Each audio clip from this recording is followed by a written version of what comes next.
मेरा नाम है पूजा और हम कर रहे थे लीनियर अलजेब्रा का बेसिक, जिसमें हमने स्टार्ट किया था मैट्रिसेस और आज उसकी लास्ट क्लास होने वाली है, जिसमें हम थोड़ा बहुत ही बचा है हमारा। और हम इस प्रीवियस जो हमारे लेक्चर्स हुए थे उनमें हमने बहुत सारे टाइप्स ऑफ मैट्रिक्स देखे, कुछ की प्रॉपर्टीज़ देखी, मैट्रिक्स का इन्वर्स निकालना हम देख चुके थे और किस तरह से इन्वर्स के लिए हम माइनर निकालते हैं, एडजॉइंट निकालते हैं, कोफैक्टर मैट्रिक्स निकाल रहे थे, वो सब चीज़ें हमने देखी। फिर एडजॉइंट में भी हमने देखा कि एडजॉइंट ऑफ एडजॉइंट का डिटर्मिनेंट किस टाइप से निकाल रहे थे, ये एक हमने रिज़ल्ट देखा था। एक रिज़ल्ट कल वाली क्लास में हमने देखा कि एक मैट्रिक्स है, उसको सिमेट्रिक और इसको सिमेट्रिक में किस तरह से हम रिप्रेजेंट कर सकते हैं, दो सिमेट्रिक और इसको सिमेट्रिक के सम की फॉर्म में और यूनिकली एक्सप्रेस कर सकते हैं, ये हमने देखा था। इसके बाद हमने देखा कि किस तरह से हम चेक कर रहे हैं, इस थ्योरम के प्रूफ के बेस पे बताया था कि किस तरह से चेक करते हैं सिमेट्रिक और स्क्यू सिमेट्रिक। हम जब सिमेट्रिक और स्क्यू सिमेट्रिक की बात कर रहे थे, सिमेट्रिक मतलब ए ट्रांसपोज क्या हो रहा था, ए के बराबर हो रहा था। स्क्यू सिमेट्रिक में ए ट्रांसपोज माइनस ऑफ ए के बराबर हो रहा था। और आज हम इसी बेसिस पे इसी के जैसा पढ़ेंगे Hermitian matrix and skew Hermitian matrix.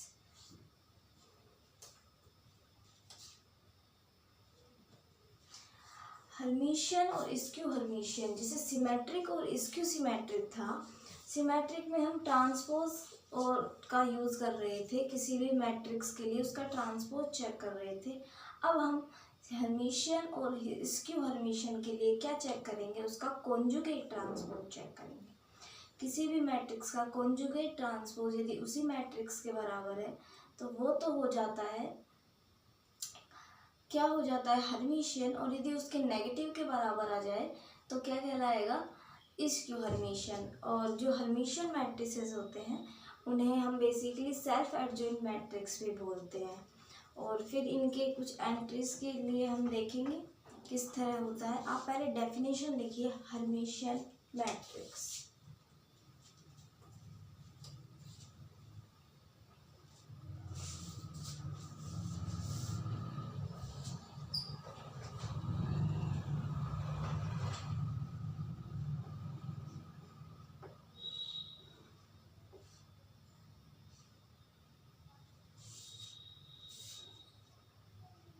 Hermitian matrix, या फिर इसे क्या कहते हैं, सेल्फ एडजॉइंट मैट्रिक्स। क्या कहते हैं, सेल्फ एडजॉइंट मैट्रिक्स।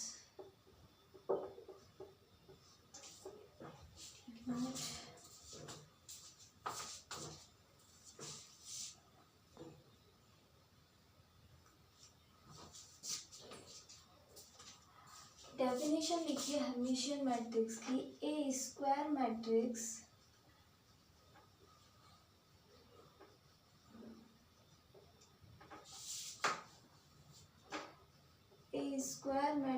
ए जो इस तरह से है, ए आई जे एन क्रॉस एन का है, ए स्क्वायर मैट्रिक्स ए जिसकी एंट्रीज ए आई जे हैं, एन क्रॉस एन का है, is said to be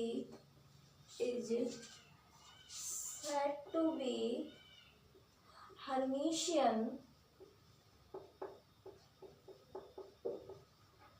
if for all I, j aij का कॉन्जुगेट बराबर हो जाए ए जे आई के। समझे कुछ?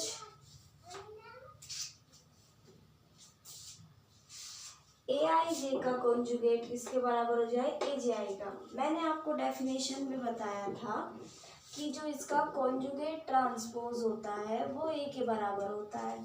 इस तरह से समझिए, A11, A12, A21, A22। अब ये मेरे पास ए है, इसका यदि ए कॉन्जुगेट ट्रांसपोज निकालूं तो क्या आएगा, A11 बार A12 बार, A21 बार, A22 बार। ये हो जाएगा इसका कॉन्जुगेट ट्रांसपोज। और जब हमें इन्हें बराबर रखना है तो ये क्या हो जाएंगे, बराबर। ये क्या हो जाएंगे, बराबर। ए आई जे बराबर लिख सकते हैं ए जे आई का बार, या लिख सकते हैं ए आई जे बार बराबर ए जे आई, लिख सकते हैं, समझ सकते हैं इस तरह से हम।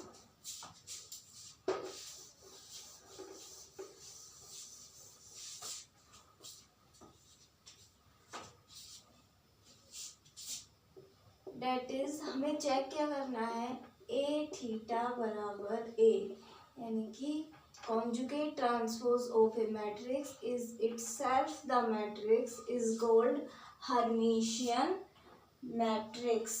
क्या हो जाएगा, Hermitian matrix। अब हम देखते हैं इसकी 4 diagonal entries। और diagonal entries, diagonal entries के लिए, अब diagonal entries क्या होती है, डायगोनल एंट्रीज ए आई आई की फॉर्म की होती है, यानी कि आई और जे दोनों बराबर होते हैं। तो क्या हो जाएगा, ए आई बराबर ए आई का बार ए आई के बराबर हो जाएगा। किसी नंबर का कॉन्जुगेट उसी नंबर के बराबर होने का मतलब क्या है कि वो क्या कैसा एंट्री है, रियल है। इसका ये रियल नंबर्स का ही होता है ना, रियल नंबर्स का कॉन्जुगेट उसी के बराबर होता है। आपने पढ़ा होगा, बताया भी था मैंने जब कॉन्जुगेट बताया था एक मैट्रिक्स का, कि किसी भी नंबर का कॉन्जुगेट कैसे करते हैं।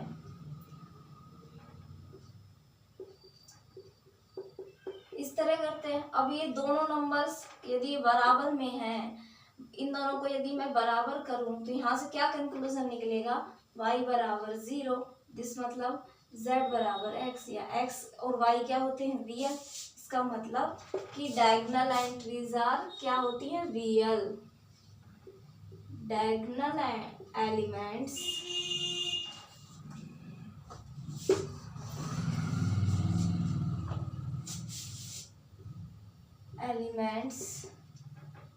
of Hermitian matrix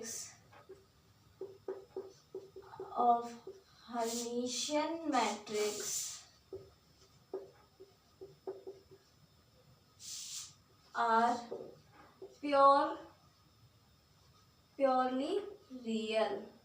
real number होते हैं। यानी कोई भी मैट्रिक्स होगा हर्मिशियन किस तरह होगा, जैसे यहाँ पे है A1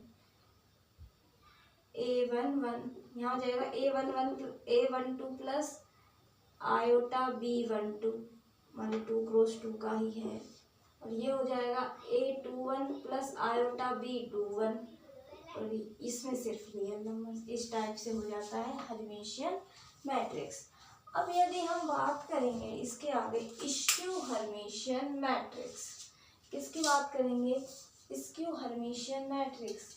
सिमेट्रिक का स्क्यू सिमेट्रिक पढ़ा था, और हर्मिशियन का क्या पढ़ेंगे, skew Hermitian matrix.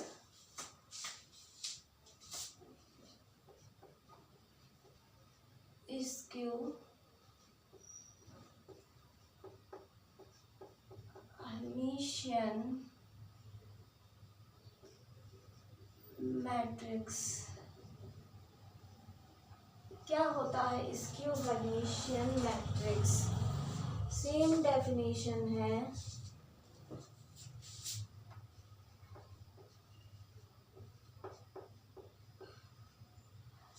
A square matrix A is said to be skew Hermitian matrix if for all Aij का बार किसके बराबर होगा, नेगेटिव ऑफ Aj। किसके बराबर हो जाएगा, नेगेटिव के बराबर, और ये क्या आ जाएगा, नेगेटिव के बराबर। ठीक है, उसके किसके बराबर हो जाएगा, नेगेटिव के। तो डायगोनल एंट्रीज ai होती हैं, ये भी इस तरह से माइनस होगी।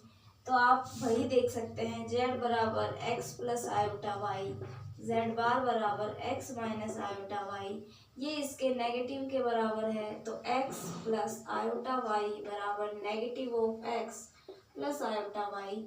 इसका मतलब इसका मतलब ये दोनों बराबर होने का मतलब क्या है, x की वैल्यू क्या आ जाएगी 0, x क्या आ गया 0। इसका मतलब है प्योरली इमेजनरी होंगे डायगोनल एलिमेंट्स। डायगोनल एलिमेंट्स कैसे होंगे स्क्यू हर्मिशियन के, प्योरली इमेजनरी। भाई किसी नंबर का कॉन्जुगेट उसके नेगेटिव के बराबर है तो प्योरली इमेजनरी, और रियल नंबर का तो उसी के लिए सेम आता है। और skew Hermitian is are purely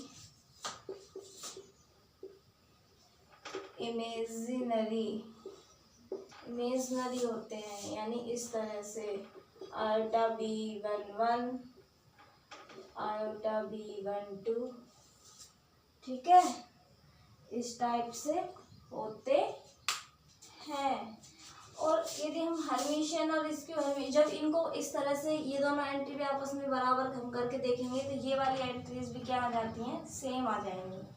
ठीक है, ये तो एक जनरल बताया, यानी कि हम एक जनरल मैट्रिक्स लिखे हर्मिशियन और एक लिखे स्क्यू हर्मिशियन। ये है हर्मिशियन मैट्रिक्स का एग्जांपल, देखिए A1, ये हो गया B1 plus iota B2, B1 plus iota B2।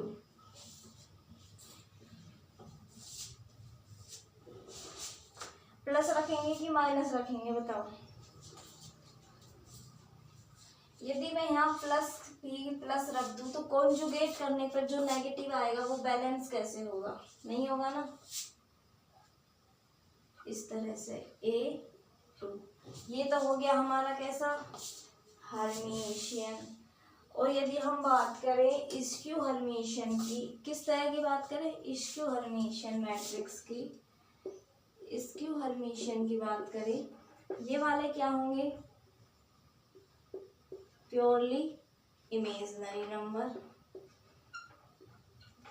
और यहाँ पे मैंने लिखा A1 प्लस आयोटा A2, तो यहाँ पे क्या आ जाएगा इसका बताओ, negative of A1 plus iota A2, क्योंकि हम इसका क्या करेंगे कॉन्जुगेट। कॉन्जुगेट क्या होगा, A1 माइनस आयोटा A2 और फिर इसका नेगेटिव। यहाँ पे ओनली कॉन्जुगेट के बराबर होती थी एंट्री, यहाँ पे क्या होती है कॉन्जुगेट के नेगेटिव के बराबर, ठीक है ना। तो एक जनरल इस टाइप से होगा मैट्रिक्स। ऐसे कोई नहीं पूछेगा अपने से पूछेंगे ये स्टेटमेंट्स पूछते हैं। और जब हम आइगन वैल्यू पढ़ेंगे तो इनका बहुत रोल आएगा हमारे पास आइगन वैल्यूज निकालने में। और कभी कभी हमारा इसमें यूज ऐसे आ जाता है, कभी कभी हमें कुछ फिक्स एंट्रीज देता है, नंबर ऑफ मैट्रिसेस या फिर नंबर ऑफ एंट्रीज, इस टाइप से काउंट कराता है, तो वहाँ पे भी ये सब यूज आते हैं। या फिर जैसे हम बेसिस और डायमेंशन पे जाएंगे तो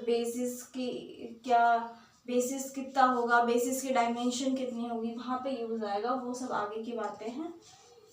तो अभी तक हमने पढ़ लिया हर्मिशियन और स्क्यू हर्मिशियन। हर्मिशियन में सीधा सीधा देखना है कि कॉन्जुगेट ट्रांसपोज उस मैट्रिक्स का उसी मैट्रिक्स के बराबर है तो हर्मिशियन, और उसी मैट्रिक्स के बराबर नहीं है यानी नेगेटिव के बराबर है, नहीं है से मतलब नहीं होगा, मैंने बोले आया उसके बराबर नहीं है तो ये कोई लॉजिक नहीं है, उसके नेगेटिव के बराबर हो। जिस तरह से मैट्रिक्स सिमेट्रिक भी होते थे, स्क्यू सिमेट्रिक भी होते थे, पर लेकिन बहुत सारे मैट्रिक्स ऐसे होते थे जो ना तो सिमेट्रिक मैट्रिक्स हैं ना स्क्यू सिमेट्रिक मैट्रिक्स हैं। इसी तरह से बहुत सारे मैट्रिक्स हर्मिशियन भी मिलते हैं, बहुत सारे स्क्यू हर्मिशियन भी मिलते हैं, पर बहुत सारे ऐसे होते हैं जो ना हर्मिशियन होते हैं ना स्क्यू हर्मिशियन होते हैं। तो हम डेफिनेशन प्रॉपर बोलेंगे, ये यदि कोई हमसे शॉर्ट में पूछे तो हम ये बोलेंगे पूरी डेफिनेशन, ठीक है। अब इसके बाद एक रिजल्ट आता है हर्मिशियन को लेके, उस रिजल्ट को घुमा के स्टेटमेंट्स की फॉर्म में पूछा जाता है।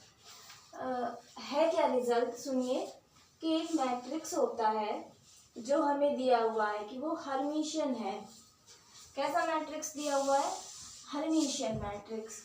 और हमें साथ साथ में बोला है ए स्क्वायर उसका 0 हो रहा है।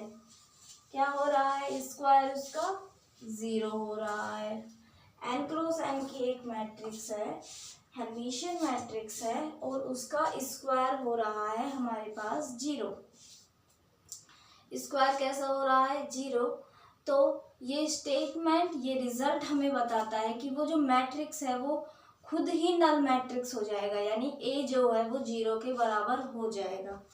देखिए इसका रिजल्ट एक बार आप, एक रिजल्ट, इम्पोर्टेंट रिजल्ट है ये, बहुत बार एग्जाम्स में पूछा गया है। एक मिनट रुकिए।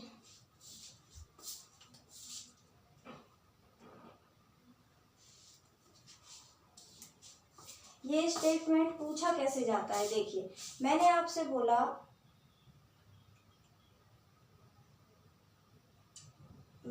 बोला कि है ना, एक हमारे पास हर्मिशियन मैट्रिक्स है और उस मैट्रिक्स का जो स्क्वायर है वो स्क्वायर बराबर किसके है, नल मैट्रिक्स 0 के। तो ये स्टेटमेंट कह रही है कि वो ए भी क्या हो जाएगा, 0 हो जाएगा।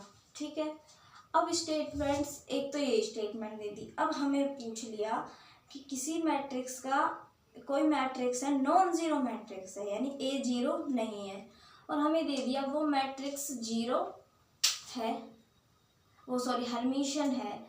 ए क्या दे दिया, 0 नहीं है, नॉन जीरो है, और दे दिया ए क्या है, 0 है, वो हर्मिशियन है, सॉरी ए तो हमें दे देते हैं ए क्या है, इज नॉट इक्वल टू 0, और ए क्या दे दिया, हर्मिशियन। और हमसे कमेंट कराया ए स्क्वायर के 0 होने या फिर नहीं होने पे, या पूछा ये ए स्क्वायर 0 है या नहीं है। तो हम उस रिजल्ट से बताएंगे कि जब ये यदि 0 होगा और हर्मिशियन होगा तो ए को 0 होना कंपलसरी होगा, और हमें दिया है ए नॉन 0 है, और हर्मिशियन यदि हो ही रहा है तो ए स्क्वायर कभी भी 0 के बराबर नहीं हो सकता। इसी तरह ये पूछ सकते हैं ए 0 नहीं है, ए स्क्वायर 0 है, तो ए के हर्मिशियन पे, स्क्यू हर्मिशियन पे कमेंट करना है। स्क्यू हर्मिशियन के बारे में तो हमें कोई रिजल्ट बताता ही नहीं है, ये रिजल्ट हमसे पूछेगा हर्मिशियन होगा या नहीं होगा।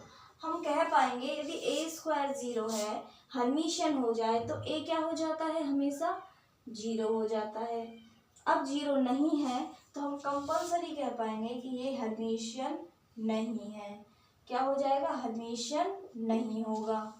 ये पूछ सकता है, एक हमें सीधा सीधा दे दे, ए क्या है, हर्मिशियन मैट्रिक्स, ए स्क्वायर क्या है, 0, और पूछ ले ए के बारे में, ए नल मैट्रिक्स है, ए आइडेंटिटी मैट्रिक्स है, ए कैसा मैट्रिक्स है, ए के बारे में और भी कुछ स्टेटमेंट में दे दे, नॉट आइडेंटिटी, नॉट नल, ऐसे ही दे दे, तो हम क्या बताएंगे, ए क्या है, 0 है, और नॉट आइडेंटिटी ये भी 0 हो जाएगा, 0 है जो आइडेंटिटी नहीं है, तो ये दो ऑप्शन सही हो जाएंगे।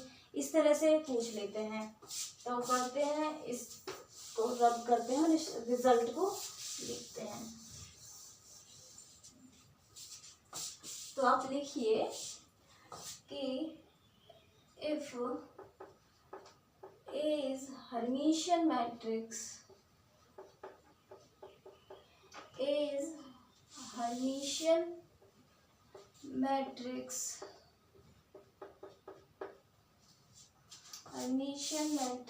and A square 0, this implies A 0। ये स्टेटमेंट याद रखने की है। इसके साथ ही मैं इसके जो दोनों और स्टेटमेंट है वो लिखा देती हूँ, किस तरह पूछा जाता है। A is Hermitian, and A is not equal to 0, this implies A square is not equal to 0। और कैसे पूछता है, ए 0 है, ए स्क्वायर 0 है, तो हमसे पूछ सकता है, हम कहेंगे ए इज हर्मिशियन, नॉट हर्मिशियन। हमें ये थोड़ी पता है कि ये दोनों, यदि ये दोनों हो जाए तो हर्मिशियन और इस नॉट हर्मिशियन के बारे में तो हम नहीं कह सकते, क्योंकि इसका कन्वर्स तो हमें पता नहीं है, और कन्वर्स हर केस में ट्रू होता भी नहीं है। पर ये जब 0 के बराबर नहीं होगा और एक केस इन दोनों में से होल्ड होगा तो दूसरा केस ऑटोमेटिकली नॉट होल्ड हो जाएगा। ठीक है, और इसका प्रूफ जब हम देखें तो एक मैट्रिक्स ले लें आप n क्रॉस n का, उसका हर्मिशियन है तो 8 कॉन्जुगेट थीटा निकालें, a निकाला, a थीटा निकाला, दोनों आपस में बराबर हैं हर्मिशियन के लिए। ठीक है, और a स्क्वायर जब 0 के बराबर है तो क्या आ जाएगा, a थीटा का डिटर्मिनेंट बराबर 0, और हम a और a थीटा निकाल के इसमें पुट करेंगे, और जब डायगोनल एंट्रीज को कंपेयर करेंगे तो हमें a की ऑल यानी सभी एंट्रीज 0 के बराबर मिल जाएगी। ये सिर्फ कैलकुलेशन है, इसे आप घर पे कर सकते हैं बाद में। इसके बाद हम एक स्पेशल टाइप ऑफ मैट्रिक्स पढ़ते हैं,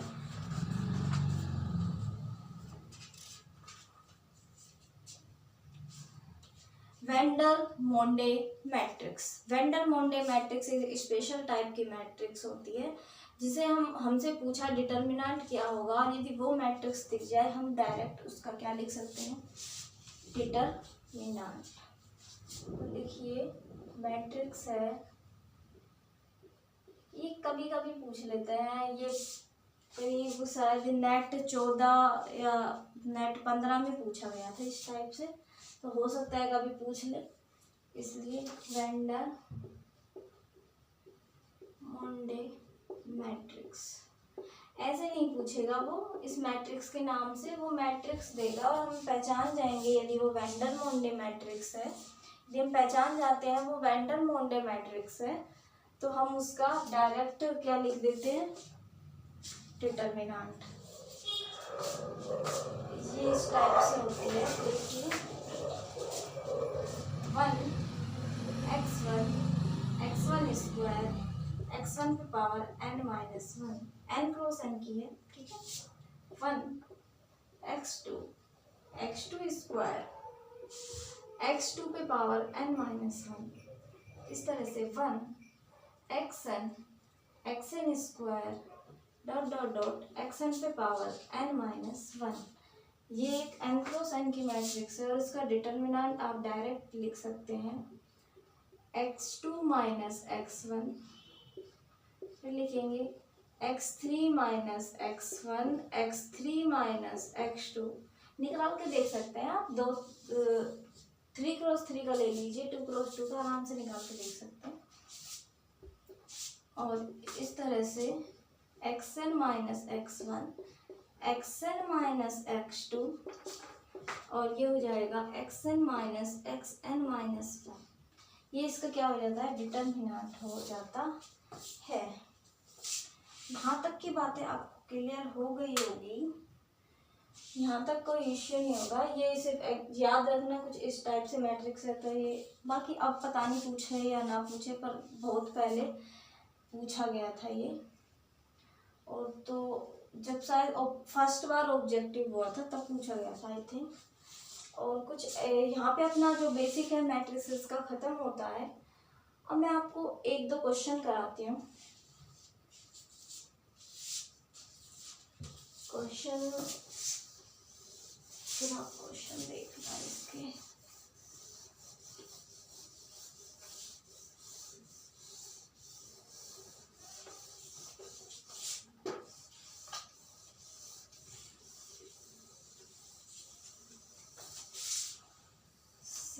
जो भी क्वेश्चन हैं वो सब नेट के ही हैं।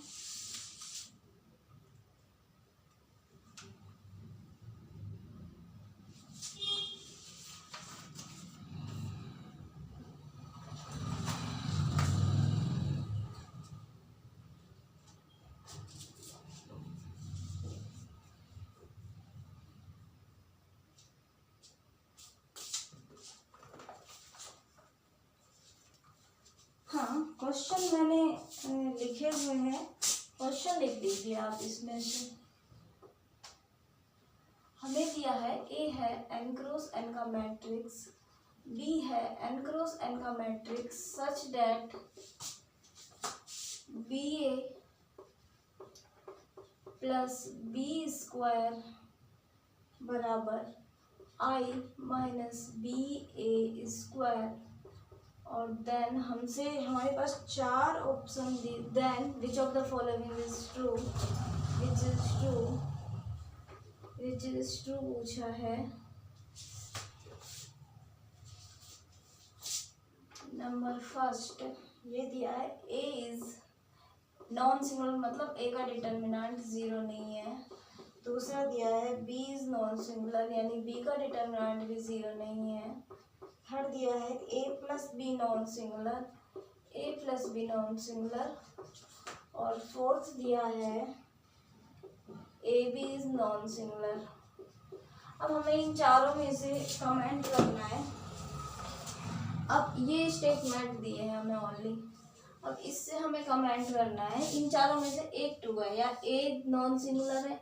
मतलब ये पूछ रहा है कि चारों में से एक जो इस स्टेटमेंट से आ जाए, हो सकता है ये ऐसी मैट्रिक्स का हमें सेट मिल जाए, ये सारे ही हो जाए पॉसिबल ऑप्शंस। तो हम क्या करेंगे, देखिए हमारे पास दिया हुआ है B A plus B square, हम इसे इधर ले जाते हैं। एक साइड आइडेंटिटी है और हम जानते हैं आइडेंटिटी नॉन सिंगुलर होती है, तो इसके दोनों तरफ डिटर्मिनेंट लेके इसका यूज़ करेंगे हम। प्लस बी ए स्क्वायर बराबर आई, ठीक है। बी कॉमन लेते हैं, ए प्लस बी प्लस बी ए बराबर आई। अब मैं यदि दोनों तरफ डिटर्मिनेंट ले लूँ तो क्या हो जाएगा, और इन्हें अलग अलग कर सकते हैं, कल हमने देखा था। यदि इनका जो नॉन सिंगुलर है, और ये कंफर्म कैसे हो रहा है नॉन सिंगुलर है, क्योंकि दोनों का डिटर्मिनेंट का जो मल्टीप्लाई है वो 1 आ रहा है, तो दोनों ही नॉन सिंगुलर होंगे। तो हम यहाँ से क्या कह सकते हैं, बी इज नॉन सिंगुलर। साथ ही हम क्या कह सकते हैं, ए प्लस बी ए, जो ये मैट्रिक्स बनेगा पूरा, ये भी क्या है, नॉन सिंगुलर। ये भी क्या हो जाएगा, नॉन सिंगुलर। तो हमारे पास ये ऑप्शन करेक्ट हो जाएगा, सेकंड वाला, कि बी का डिटर्मिनेंट 0 नहीं है, बी नॉन सिंगुलर है। इसके अलावा देखते हैं एक क्वेश्चन और है। हाँ, आपको ट्रेस कराया था ना, ट्रेस का क्वेश्चन करना है आपको। एक 2 मैट्रिक्स दिए हैं, आपने ट्रेस पढ़ा होगा, आपको बताया था ना किस तरह से ट्रेस को लिख सकते हैं, साइक्लिक ऑर्डर में भी लिख सकते हैं, और देखना कुछ प्रॉपर्टीज भी लिखी थी आई थिंक ट्रेस की। चलो एक क्वेश्चन है, हमें दिया है इफ पी और क्यू क्या है, इन्वर्टिबल मैट्रिक्स है, और दोनों n क्रॉस n के मैट्रिक्स है, इन्वर्टिबल है, इन्वर्टिबल। ये लाइन हमें क्या बताती है, इन्वर्टिबल का मतलब कि ए का डिटर्मिनेंट 0 नहीं है, क्यू पी का डिटर्मिनेंट 0 नहीं है, क्यू का डिटर्मिनेंट 0 नहीं है। एक्चुअल क्वेश्चन है, ये एग्जाम में आया हुआ है, किस एग्जाम में मुझे याद नहीं। इसका मतलब हम पी इनवर्स भी है हमारे पास, क्यू इनवर्स भी है, हम यूज कर सकते हैं, इन्वर्टेबल है। और किस तरह से है, सच डैट पी क्यू बराबर माइनस क्यू पी, यानी कम्यूटेटिव तो नहीं है ये, पी क्यू और क्यू पी बराबर नहीं है, और लेकिन उसके नेगेटिव के बराबर है, ये हमें दिया है। और हमसे पूछ रहा है कुछ इनके ट्रेस के बारे में।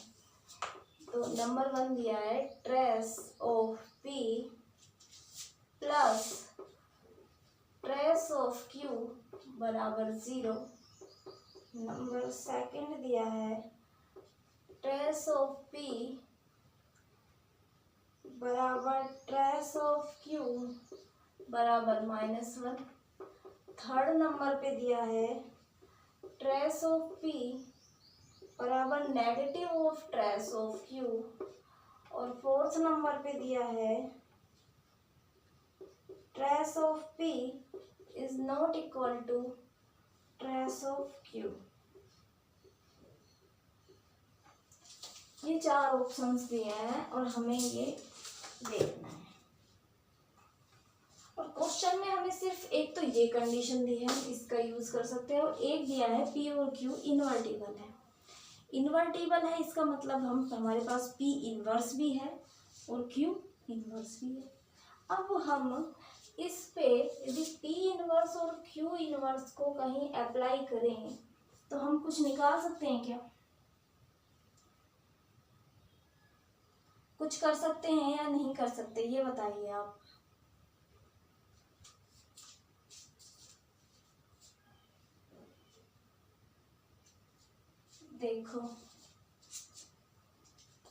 देखो हम निकालते हैं कैसे। हमारे पास ये दिया है पी क्यू बराबर माइनस क्यू पी। अब और कुछ तो है नहीं, मेरे पास है एक तो पी इनवर्स है, एक है क्यू इनवर्स। सबसे पहले पी इनवर्स का यूज करते हैं और पी इनवर्स से मल्टीप्लाई करते हैं। पी इनवर्स पी क्यू बराबर minus P inverse Q P. अब मैं यदि ये किसके बराबर हो जाएगा, Q बराबर minus of P inverse Q P. This implies trace apply करते हैं क्योंकि हमसे ट्रेस के बारे में ही पूछा है। ट्रेस ऑफ Q बराबर minus of trace of P inverse Q P. अब देखिए, अब हमें यूज आएगी वो साइक्लिक वाली प्रॉपर्टी। मैं P इनवर्स से शुरू करूं, Q से शुरू करूं या P से शुरू करूं, ट्रेस क्या आएगा, सेम।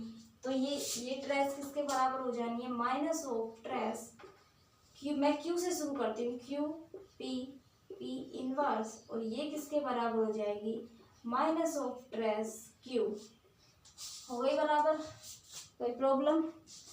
अब ये trace Q minus trace Q के बराबर है तो ये उधर गया, 2 ट्रेस Q बराबर 0। This implies trace of Q बराबर 0। यानी हमें इससे क्या पता चला कि Q की जो ट्रेस है वो किसके बराबर है, 0 के बराबर। अब आप एक बात बताइए, चलिए यहाँ पे अभी आपको नहीं पता, वो आइगन वैल्यूज से रिलेटेड है, बाद में जब आइगन वैल्यूज पढ़ेंगे तब डिस्कस करेंगे। तो हमारे पास ट्रेस ऑफ Q क्या आ गया, ट्रेस Q का 0। इसी तरह मैं इस पे अभी मैंने P इनवर्स अप्लाई किया था, अब मैं Q इनवर्स अप्लाई करूँ, P Q बराबर minus Q P. This implies Q inverse P Q बराबर minus of Q inverse Q P, और ये किसके बराबर है, माइनस ऑफ P। और अब वही हमें ट्रेस निकालनी है, हम ट्रेस अप्लाई करेंगे, Q इनवर्स P Q और माइनस ऑफ ट्रेस P, और वही साइक्लिक प्रॉपर्टी अप्लाई करेंगे, trace P Q Q inverse बराबर माइनस ऑफ ट्रेस P। सब एक एक स्टेप समझिए। ट्रेस ऑफ P बराबर minus trace of P। This implies 2 trace P बराबर 0। This implies trace of P बराबर 0। यानी हमारे पास P की ट्रेस Q की ट्रेस क्या आ गई, सेम। P की ट्रेस और Q की ट्रेस क्या आ गई, 0, सेम। अब ये कह रहा है फोर्थ ऑप्शन देखिए, ट्रेस बराबर नहीं है, तो ये तो हो गया गलत। ये देखिए नेगेटिव के बराबर है, 0 बराबर माइनस 0 बराबर है, ये सही है। दोनों की ट्रेस -1 के बराबर है, गलत है। Trace P plus trace Q 0, 0 plus 0 0, ये हो रहा है वेरीफाई, ये दोनों सही है। First and third options are correct. कुछ नहीं करना, जो हमें कंडीशंस दी हुई हैं उनका सिर्फ और सिर्फ यूज करना है। P और P इनवर्स हमें इन्वर्टेबल दिया था, इस वजह से दिमाग में आया कि इनके इनवर्स का यूज कर सकते हैं। और हमने बस वही इन्वर्स पी इन्वर्स और क्यू इन्वर्स इस पे अप्लाई किए दोनों अलग अलग करके, और हमें ट्रेस पी और ट्रेस क्यू ट्रेस अप्लाई की और साइक उसकी प्रॉपर्टी का कुछ यूज़ किया और हमारे पास आ गया हमारा ये कॉन्सेप्ट निकल के आई ट्रेस पी और ट्रेस क्यू, और वहाँ से हमने ये ऑप्शंस डिस्कार्ड करने शुरू किए। ठीक है,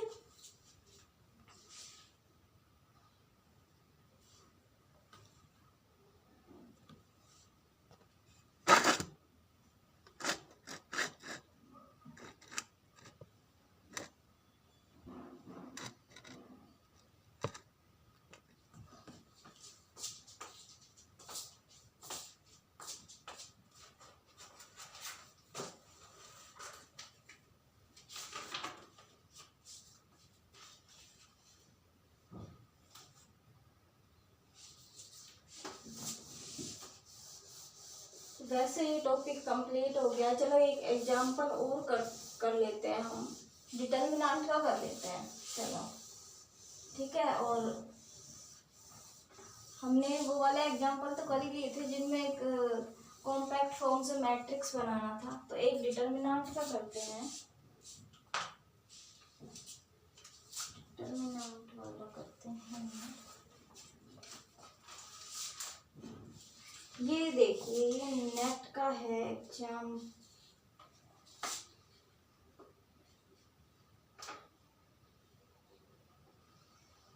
इसका डिटर्मिनेंट निकालना है हमें 1 1 1 A B C A square minus B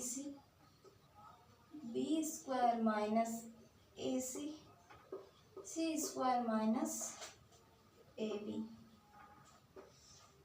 ठीक है, और चार ऑप्शन हमें दिए हैं। पहला दिया है 0, दूसरा दिया है A square plus B square minus 3ab, sorry A square plus B square plus C square बराबर sorry minus 3abc। Third option दिया है 3abc। फोर्थ ऑप्शन दिया है a plus B plus C का होल क्यूब। अब देखिए ये question आप कैसे करेंगे। यदि मैं आज अब आपसे कहूँ कि ये क्वेश्चन सोल्व कीजिए, आप क्या करेंगे? या तो आप डिटर्मिनेंट ओपन करेंगे, या आप कुछ रोज को चेंज करके आपस में करेंगे, फिर डिटर्मिनेंट निकालेंगे। यदि आप एक्सपेंड भी करते हैं ऐसे ही किसी भी रो या किसी भी कॉलम के थ्रू, तो आपको क्या लगेगा? बहुत बड़ा। ठीक है, ये तो फिर भी 3x3 में हो सकता है, 4x4 या 5x5 में दिया हो मैट्रिक्स। तो यहाँ पे हमें स्मार्टली वर्क करना है। और किस तरह करेंगे? हम ए बी सी जनरल कोई भी रियल नंबर है यहाँ पे, या कोई भी नंबर दिए हैं क्वेश्चन में मेंशन नहीं है, तो ए बी सी कोई कुछ भी हो सकते हैं। ए बी सी की वैल्यू कुछ भी हो सकती है। अब देखिए हम ए बी सी की पर्टिकुलर वैल्यू देते हैं और ऐसे वैल्यू देने की कोशिश करते हैं कि ये चारों जो वैल्यूज़ है वो क्या आ जाएं? अलग अलग आ जाएं। इन चारों में यदि ए बी सी के ऑप्शंस में पुट करें तो चारों वैल्यूज अलग अलग आ जाए। ठीक है, तो चारों वैल्यूज अलग अलग आ गई। अब जब हम एक पर्टिकुलर वैल्यू यहाँ पे रखेंगे ए बी सी में, ए बी सी की मैट्रिक्स में, तो एक नंबर्स का छोटा सा मैट्रिक्स बन जाएगा। और जब छोटा सा मैट्रिक्स बन जाएगा तो आप देखिए उसे सॉल्व करके हम यहाँ पे डायरेक्ट टिक कर सकते हैं। अब यदि मैं ए बी सी में से किसी को 0 मानूं तो ये ऑप्शन भी 0, ये ऑप्शन भी 0 नहीं बनेगा। यदि 1 1 1 लूँ तो ये वाला 0, फिर ये वाला भी 0 बन जाएगा। तो इस टाइप से लेते हैं। देखिए ए को 1 लेते हैं, बी को भी 1 लेते हैं, लेकिन सी को 2 ले लेते हैं।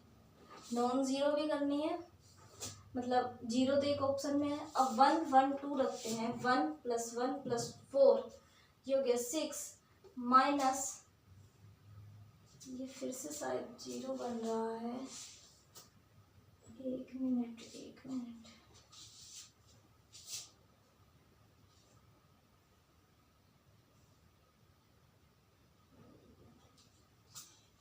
1 2 लें,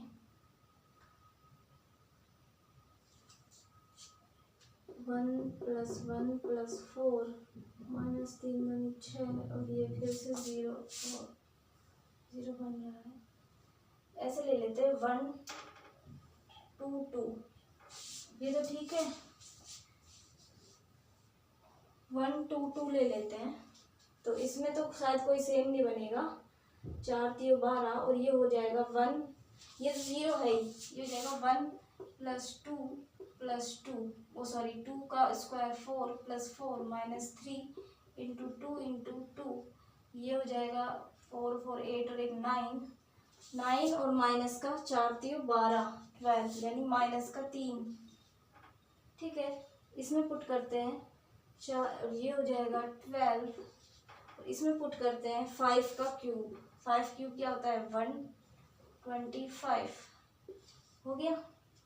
ठीक है, अब चारों वैल्यूज़ हमारे पास अलग अलग आ गई हैं। अब हम क्या करेंगे, चारों वैल्यूज़ क्या है अलग अलग आ गई हैं।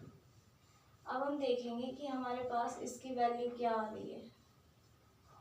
ठीक है,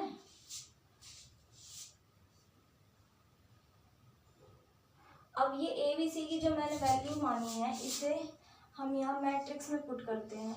1 1 1, A की वैल्यू 1, B की 2, इसकी 2, A² - BC 1 - 4, कितना हो गया 1 - 4 -3, B² 4 - 3 1, C² - AB 4 - 2, सॉरी यहाँ पे भी यही होगा 4 - 2 यानी 2, और यहाँ पे भी होगा 2 2 और 2, और आप देख रहे हैं इसका डिटर्मिनेंट कितना आ रहा है 1, 4 - 4 -1 2 - 2